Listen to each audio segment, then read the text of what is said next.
Bill, this is your first time coaching against Carson Wentz. What has stood out about him, whether it's watching him on film this week or in cross-opponent tape?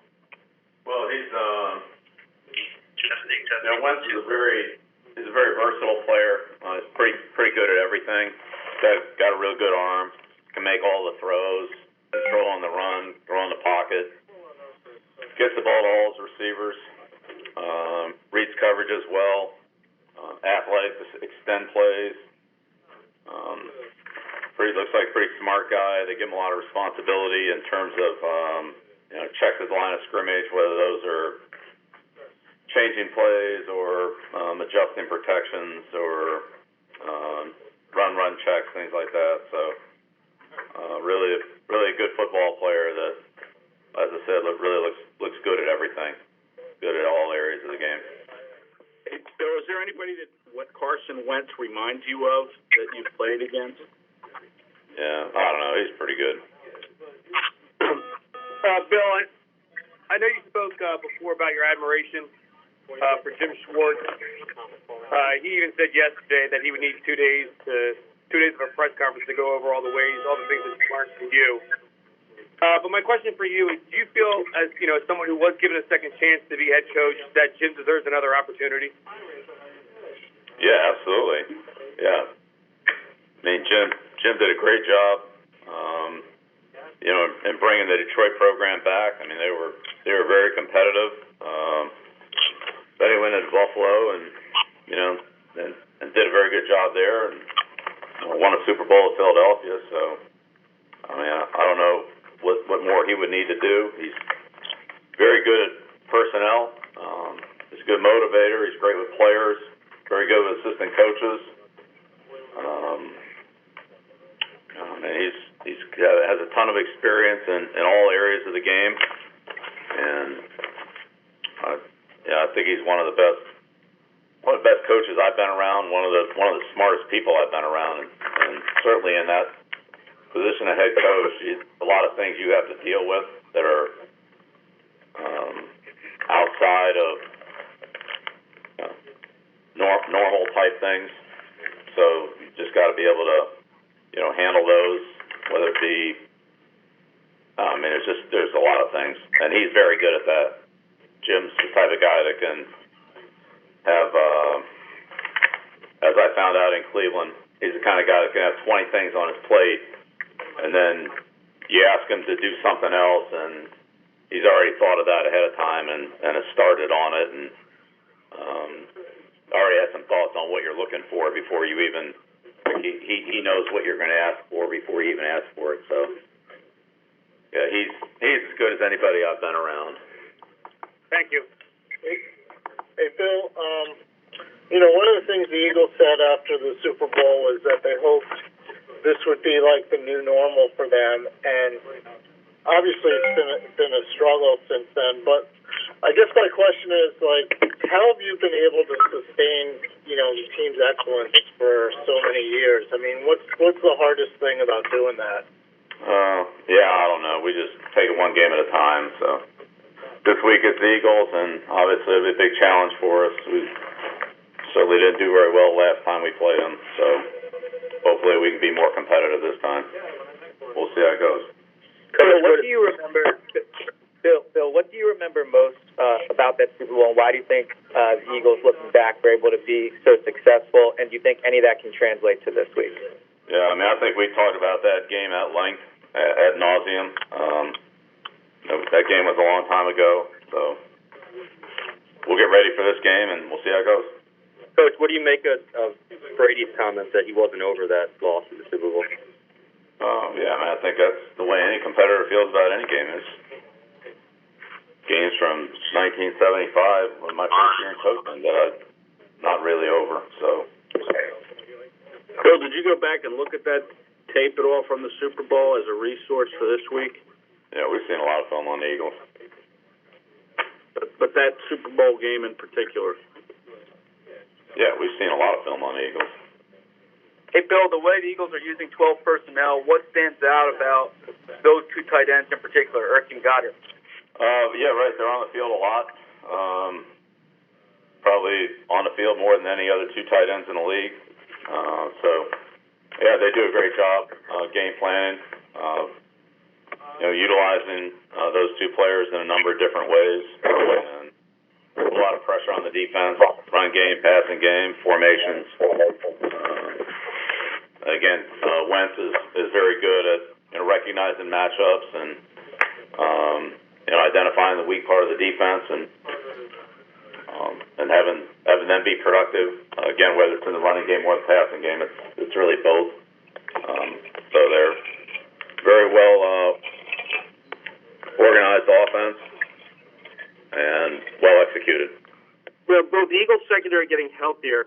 How much do you think that's carried over to the rest of the defense? How much better do they look with their front seven, particularly the way Fletcher Cox and Brandon Graham are playing? Yeah, they look good. They have a lot of great players in that unit, and up front, they're very hard to block, both the running game and the passing game. They're aggressive. They play hard. They're well coached. So, yeah, it's definitely a very formidable group that's, as I said, well coached, know what they're doing, and have had a lot of success. Doing the things that they do. It's hard to fool them with much. They're well coached. They're very experienced, and they can deal with a lot of different problems. They handle a lot of different potential problems pretty well. Good communication, good recognition. Jenkins is a terrific player back there. But as you said, the line's really, the rush is tough. It's hard to get the ball. Sometimes it's hard to get the ball off. Bill, a lot of the success of the Eagles' offense over the last several years is built around their offensive line. The right guard, Brandon Brooks in particular, just got a contract extension. I don't know if you've watched him in particular up close, but what do you make of Brandon and how he keeps that position? It doesn't sound crystal clear, but yeah, he's a big, strong kid. it sounds like he's in has probably as much size as any guard in the league. But it's definitely distinctive. So he anchors the pocket well. Distinctive like Big physical guy in the running game. The Eagles run the ball well. They do a good job of using all their backs and a variety of plays, zone blocking plays, gap blocking plays, inside outside runs, RPOs. So they have a really good mixture of things in their offense, and that's again part of what makes them very difficult to stop is their versatility and high level of execution. Phil, does anything stand out about the way Carson Wentz's game has matured from his earlier tapes to the more recent? Yeah, I don't know. It's always looked pretty good to me. Coach, there's a report here that the Eagles brought in A.J. Howard. What can you tell us about him as a player? He was on a practice squad. Played strong in free safety for us. Played in the kicking game. Smart kid, hardworking kid. Hey, Bill, can I ask you about a local guy for us, Jaron Harmon? He's been with you for 7 seasons now. How valuable is he towards solidifying your secondary and everything, and being a mentor to the younger guys too? Yeah, Jaron does a great job for us. Very smart player, understands the game very well, knows what we're doing, knows how to utilize the different things in our scheme, how to make them work effectively, anticipates well, knows the opponent's offenses and their threats and how they try to do things, so it helps other players around him play better. He's fast. He has very good range, ball skills. Made a lot of big plays for us. So we're very fortunate to have good depth at that safety position, and he's a high quality person and player. He's played a lot of good football for us, and an important member of the team. Hey, Bill, it's obviously been a long time since you've coached in Philadelphia, but when you're with the Giants, obviously you came here every year. Are there any particular memories of coming to Philly to coach? I always got a real nice and warm reception from the fans. Sure, that'll continue. Yeah, there's a lot of memories from for me from Philadelphia, going back to the the Army Navy games at JFK and to the vet, and as you said, from the Randall Cunningham 93-yard punt to to winning there in Cleveland when I was with Cleveland in '94, the great rivalries with the Eagles when the Giants, which we did okay. I mean, it was tough against Vermeil, and then we did okay for a while, and then it was kind of tough in those later years, in the later '80s, when they had some of those great defenses, and Jackson, Byers, and all those guys. So, yeah, look, they're always a very competitive team. I think that Jeff Lurie and his family have done a great job with that franchise. They've been very, very competitive through the years there, going back to Dick and Buddy and obviously Andy, and now Peterson's really an Andy disciple, and they've always been a good defensive team as well.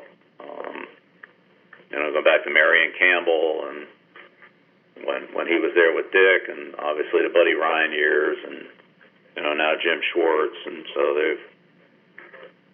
they've always been a tough team to deal with. Fans are passionate, and it's a great environment. Memories of the lacrosse games there as well. The Final Fours have been there several years, and it's been a great environment there too. So I personally have always had a real affection for the city of Philadelphia. Again, I grew up there, going to all the Army Navy games. Every the Saturday after Thanksgiving, get up there on Black Friday and see all the shoppers out there, and how busy it was there at Broad Street and at the square, and Wanamaker's, and W. Stratford, and there's really a lot of great memories from my childhood, growing up in those weekends in Philadelphia to competing there, as you said, in the division when I was with the Giants, and then these other random meetings as I've been in the AFC, from Cleveland to some big games against the Eagles and a couple Super Bowls and some regular season games. So it's been a while since we've been back there, but always enjoy going back to Philadelphia, the city. So speaking of Doug Peterson, he's gotten a lot of credit recently about his aggressiveness in playing calling and fourth downs, etc.